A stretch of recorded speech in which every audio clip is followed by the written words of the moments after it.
साथियों नमस्कार। सबका स्वागत है आपके अपने परिवार रामाचल गुरुकुल में। सीटेट का एग्ज़ाम जो 7 जुलाई 2024 को होने वाला है, उसका एग्ज़ाम एकदम नज़दीक आ चुका है। कुल मिलाकर के लगभग 1 माह बचा हुआ है और सीटेट में जो 2024 में एग्ज़ाम हुआ था जनवरी में, उसी मैथ पेपर का सॉल्यूशन है। इस प्रश्न को आप लोग एकदम पूरे मन से समझिए ताकि जिस प्रकार से प्रश्न पूछता है मैथ पेपर में, सीटेट में, उसका अंदाज़ा, उसका पैटर्न टफ आता है, कैसा आता है, ये आप लोगों को मिल जाएगा। तो हमने पिछले वीडियो में 6 प्रश्न करा दिया था। आज उसी के आगे कंटिन्यू क्लास है और एकदम पूरे विश्वास के साथ, पूरे मेहनत के साथ क्लास का एंजॉय लीजिए और एकदम आसान भाषा में हम आप लोगों को समझाएंगे ताकि कभी भी आपसे दिमाग से विस्मृति ना हो। और आप लोगों का बहुत बहुत धन्यवाद। निवेदन है कि चैनल को लाइक के माध्यम से, शेयर के माध्यम से, कमेंट के माध्यम से और सब्सक्राइब के माध्यम से सपोर्ट अवश्य करें। तो ये प्रश्न बहुत कीमती है, आप लोग ध्यान दीजिए। प्रश्न है कि राष्ट्रीय पाठचर्या रूपरेखा 2005 के अनुसार एक प्राथमिक कक्षा में प्राथमिक गणित कक्षा में निम्नलिखित में से कौन सी प्रतिक्रियाएं सबसे कम रूप से प्रासंगिक है? ठीक, तो ऑप्शन में है ये पैटर्न प्रतिमानों का उपयोग करना, दृश्यीकरण यानी विजुअलाइजेशन, संबंध स्थापित करना और निरूपण, और डी में है सूत्र को याद करना। प्रश्न पूछ रहा है कि राष्ट्रीय पाठचर्या रूपरेखा 2005 के अनुसार एक प्राथमिक गणित कक्षा 1 की गणित कक्षा में निम्नलिखित में से कौन सी प्रतिक्रियाएं सबसे कम रूप से प्रासंगिक है? तो पैटर्न प्रतिमान उपयोग करना, ये सही बात है, इससे बच्चा मैथ सीखेगा। पूछ रहा है सबसे कम प्रासंगिक, सबसे कम महत्वपूर्ण कौन सी बात है? तो ये अच्छी बात है। दृश्यीकरण, बच्चों को कुछ दिखाकर समझाना, ये भी अच्छी बात ही है। संबंध स्थापित करना और निरूपण, किसी चीज को किसी एग्जाम्पल से संबंध स्थापित करके फिर व्याख्या करना, ये भी अच्छी ही बात है। लेकिन सूत्रों को याद करना ये कम महत्वपूर्ण है।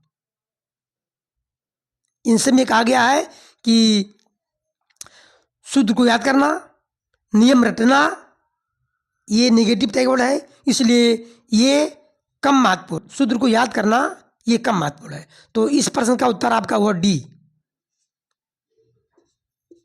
ठीक, क्योंकि हमको इन सब के अनुसार जो है सूत्रों को, नियम को, व्याकरण को रटाना नहीं है, याद करना है, इसलिए ये कम महत्वपूर्ण है। इसलिए इस प्रश्न का उत्तर डी ऑप्शन। ठीक, अगला देखते हैं। गणित शिक्षण में संज्ञानात्मक संघर्ष के विचार के लिए निम्न में से कौन सा या कौन से कथन सबसे उपयुक्त हैं? एक हो सकता है या 2 कथन भी उपयुक्त हो सकता है। तो संज्ञानात्मक संघर्ष के प्रति बच्चों को सुगम बनाने के शिक्षक के विचारपूर्ण प्रयासों से उनकी गणितीय समझ को बढ़ावा मिल सकता है। ठीक, बी में क्या है? ये बच्चों में गणितीय समझ को बढ़ावा देने के लिए प्रभावी नहीं है। ये भैया है नेगेटिव टैगवर्ड। प्रभावी नहीं है, ये गलत है, ये नहीं हो सकता। बी आपका ये नेगेटिव टैग वर्ड है, इसको ध्यान दीजिए। हमने पिछले वीडियो में बता रखा है कि जितने भी टैग वर्ड हैं पॉजिटिव या फिर नेगेटिव, इन सबको यदि आप लोग समझ लेते हैं, दिमाग में सेट कर लेते हैं, तो 50%, क्योंकि पेपर 1 में ये पेडागोजी 75 नंबर का आता है, ये पूरा पासिंग मार्क ही है, इतना 50% ये आता है पेडागोजी। तो आप लोग चाहें तो सीटेट मैथ प्लेलिस्ट बना हुआ है, आप लोग वहां जा करके विजिट कर सकते हैं। इसके लिए धन्यवाद। सी में क्या है, संज्ञानात्मक संघर्ष से बचना चाहिए नहीं। बच्चों को संज्ञानात्मक संघर्ष तो करना ही चाहिए, इसमें दिया गया है, क्योंकि इससे बच्चे भ्रमित होते हैं। भ्रमित क्यों होंगे? जब उनको ज्ञान की बातें सिखाई जाएंगी तो वो ज्ञान की बातें क्या करेंगे, सीखेंगे, समझेंगे, उससे बचेंगे नहीं, ना भ्रमित होंगे। तो ये ऑप्शन गलत। क्या आपका हुआ? ये सही हुआ, सिर्फ यही सही है। ऑप्शन ए में क्या है, ऑप्शन 1 में है ये और सी, ये नहीं होगा। केवल सी भी नहीं होगा, क्योंकि सी बी सी गलत हो गया, हमको ये चाहिए। ये 3 में केवल ये लिखा हुआ है, तो इस प्रश्न का उत्तर केवल ये सही है। ठीक, अब देखते हैं नेक्स्ट क्वेश्चन। अगला क्वेश्चन है, एक संख्या में 8 जोड़ दिया जाए तो वो दुगनी हो जाती है,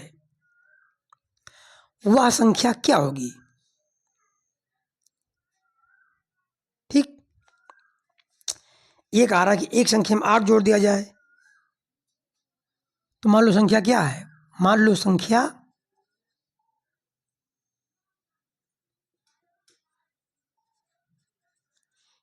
ये संख्या हो गया यक्स।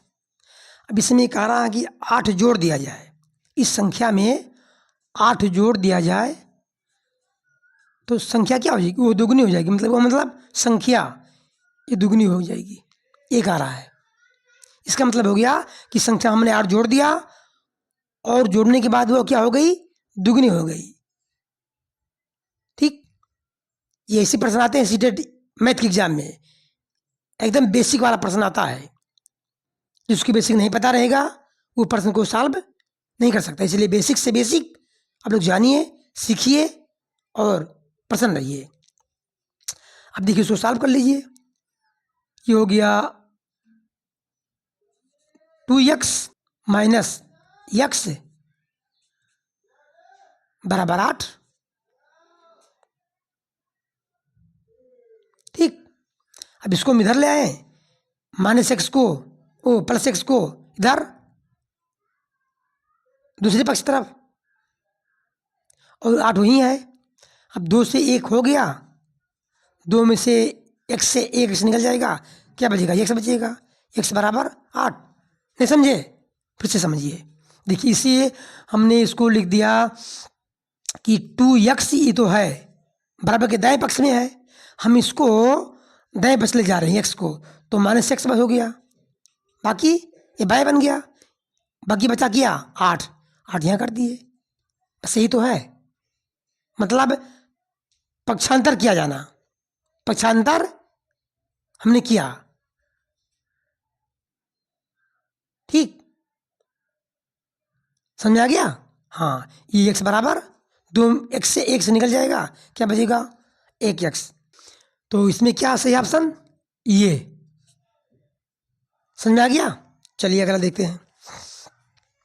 त्रिभुजों के सभी कोणों का योग क्या है? इसमें कह रहा है त्रिभुज होता है, त्रिभुज के सभी कोणों का योग यानी अंता कोणों का योग पूछ रहा है। ये रहा आपका त्रिभुज, देखिए ये आपका है त्रिभुज, ये बी सी। तो त्रिभुज के सभी अंता कोणों का योग हमेशा 180 अंश होता है। ठीक, तो इसका ऑप्शन होगा आपका डी। ये सब 2024 जनवरी 2024 में यही प्रश्न आया था। आप लोगों को अंदाजा लग रहा होगा कि प्रश्न कैसे आते हैं। ठीक, अब देखिए ये क्वेश्चन क्या है। 1 मिलीमीटर बराबर है, 1 मिलीमीटर बराबर है। एकदम बेसिक से बेसिक प्रश्न है, और जो बच्चे नहीं जानते हैं उसको गलत कर देते हैं। जब तक बेसिक नहीं जानेंगे तब तक ऐसे प्रश्न आप लोग नहीं हल कर पाएंगे।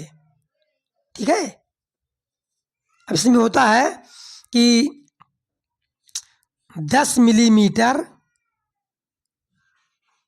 बराबर 1 सेंटीमीटर। ठीक, 10 सेंटीमीटर बराबर 1 डेसीमीटर, 10 डेसीमीटर बराबर 1 मीटर। ठीक, 1 मीटर बराबर होता है 1 डेकामीटर, और 1 डेकामीटर बराबर होता है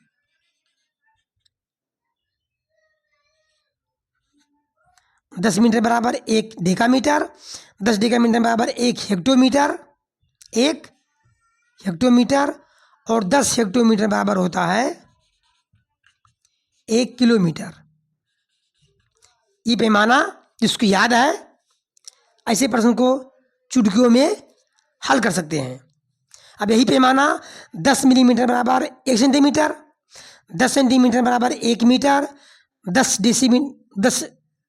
सेंटीमीटर बराबर 1 डेसीमीटर, और 10 डेसीमीटर बराबर 1 मीटर, और 10 मीटर बराबर 1 डेकामीटर, 10 डेकामीटर बराबर 1 हेक्टोमीटर, 10 हेक्टोमीटर बराबर 1 डेकामीटर, 1 किलोमीटर। अब यही पैमाना ग्राम पर भी लागू है कि 10 मिलीग्राम बराबर 1 सेंटीग्राम। यही पैमाना लीटर पर भी लागू है, 10 मिलीलीटर बराबर 10 मिलीलीटर बराबर 1 सेंटीलीटर। तो इसको आप लोग कमेंट में ग्राम का और लीटर का पैमाना लिख के जरूर बताइएगा। हमने मीटर का लिख दिया है, आप लोग लीटर का और ग्राम का कमेंट में लिखकर बताइएगा। अब प्रश्न सॉल्व करते हैं। देखिए इसमें क्या है, पूछ रहा है कि 1 मिलीमीटर बराबर क्या इसमें है। तो 10 मिलीमीटर बराबर क्या होता है, 10 मिलीमीटर बराबर 1 सेंटीमीटर होता है। पूछा 1 मिलीमीटर का, 1 मिलीमीटर का, तो 1 मिलीमीटर बराबर कम होगा, कम के लिए ज़्यादा का भाग, ये गुणा 1 हो जाएगा। कुल मिला के 1/10 भाग देंगे, क्या हो जाएगा 0.1। ये क्या हो गया सेंटीमीटर। आपका ये क्या सही है, ये हो गया 0.1 सेंटीमीटर, 0.1 सेंटीमीटर सी। आपका सी ऑप्शन 0.1 सेंटीमीटर सही है। ठीक, चलिए हमने आज कुल मिला करके 5 प्रश्न सॉल्व किया है। धन्यवाद, फिर मिलते हैं अगले वीडियो में। तब तक के लिए जय हिंद।